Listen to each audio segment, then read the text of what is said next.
Hey everyone, I'm Sam and I serve with high school ministry out in Wanakee. And tonight we're kicking off a new series on something that we all wrestle with, even if we don't talk about it. And that something is identity. Who we are, how we see ourselves, how the world sees you, where we fit and where we belong. And I want to start with something simple. Take a look at this.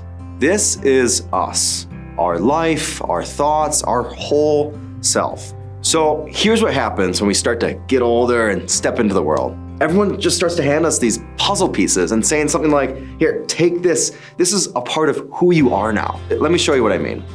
As we get older, we begin figuring out who we are, and we might tell ourselves something like this, or someone will tell us something like that. I'm the band kid. I'm the AP student. I'm an athlete.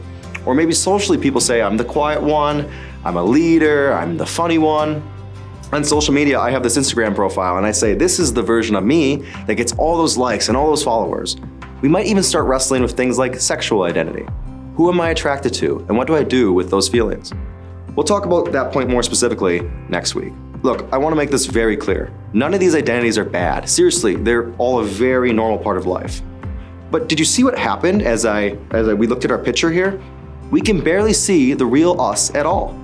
And this is where some of the pressure from the world starts to hit us. We start feeling like we need to take all these puzzle pieces and add them to ourselves to help us to be interesting, be successful, be attractive, be original, be confident, ultimately to be enough. And no one says it out loud, but the message underneath all of this is, I need to build myself out of all these pieces and hope to God that it doesn't all fall apart, because if it does, a part of who I am is lost. And for a lot of us, this is exactly how life can feel.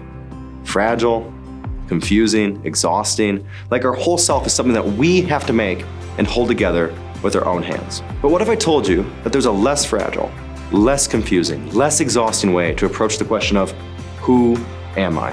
What if we ask questions that lead to security, clarity, and rest? What if instead of asking, who am I and how will I make an identity for myself, we instead asked, what am I and whose am I? Because those questions start from a different place, not with building ourselves, but with receiving our identity, not with inventing, but with belonging, not with fragments and pieces, but with something whole. You see, the Bible doesn't start with find yourself or put yourself together. The Bible starts with you are made, you are known, you belong. Your life is rooted in someone greater. I mean, listen to how the New Testament describes what happens when your identity isn't built on your own pieces, but is anchored in God and Jesus. Galatians 2:20 says, it is no longer I who live, but Christ who lives in me. 2 Corinthians 5:17, if anyone is in Christ, they are a new creation. John 15:5, whoever abides in me bears much fruit. Did you see the shift? In God's eyes, identity isn't something we build. It's something we receive and participate in. It's not a pile of pieces, it's an entire picture.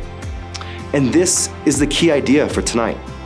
Who you are, your identity, it's not constructed from worldly pieces. Your identity is anchored in Christ. And what's amazing is that all these things, those puzzle pieces promise us to be seen, to be known, to belong, to have purpose, to be enough, Jesus actually delivers. Not because you built the perfect self, but because he gives you a new self, a new perspective, a fresh start. And then what? Man, the pressure lifts, the fear quiets down, you can finally move and live freely again. Our hobbies, our culture, our interests, our personality, all of that still matters. In fact, now all of those pieces finally have a place to go. You see, I'm a hiker, I'm a gym rat, I'm talkative with my friends, I'm a Wisconsin boy, I have this mustache. All of these things, they still matter, they still make me who I am. But if these things change for me, if I shave the mustache, if I become a swimmer, if I find out I was born in Illinois, I'm still okay.